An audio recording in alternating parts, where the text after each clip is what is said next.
আসসালামু আলাইকুম এভরিওয়ান। বিকেলের ঝটপট নাস্তার জন্য একদম পারফেক্ট একটা রেসিপি পোহা।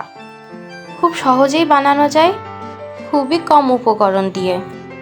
পোহার মূল উপাদান হচ্ছে চিড়া। খুব সুন্দর মতো চিড়েগুলো ধুয়ে নিচ্ছি। এখানে আমি 1 কাপ মতো চিড়ে নিয়েছি। প্রথমে একটা প্যানে ভালো মতো ভেতরে সরিষা এবং জিরে দিয়ে ভেজে নিতে হবে।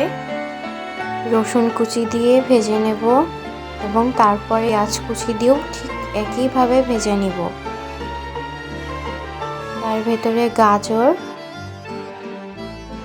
এবং ঝাল কুচি দিয়ে ও কিছু টমেটো দিয়ে ভালো নিয়ে এর ভেতরে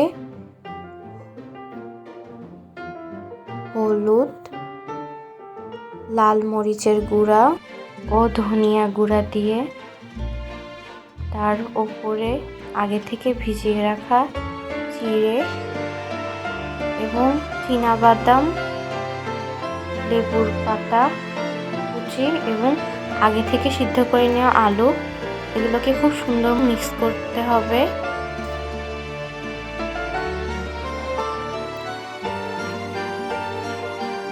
সামান্য একটু লবণ দিয়ে আবারও ভালো মতো মিক্স করতে হবে এবং শেষে লেবুর রস দিয়ে আবার মিশিয়ে নিতে হবে এবং আমাদের পোহা একদম তৈরি। বাসায় কোনো মেহমান আসলে অথবা আপনাদের বাচ্চাদেরকে খুব সহজেই ঝটপট তৈরি নাস্তা বানিয়ে দিতে পারবেন এই পোহা। খুবই সহজ এবং খুবই সুস্বাদু। আমাদের পেজ এবং ইউটিউব চ্যানেল অবশ্যই ফলো এবং সাবস্ক্রাইব করে আমাদের পাশে থাকবেন। ধন্যবাদ। আল্লাহ হাফেজ সবাইকে।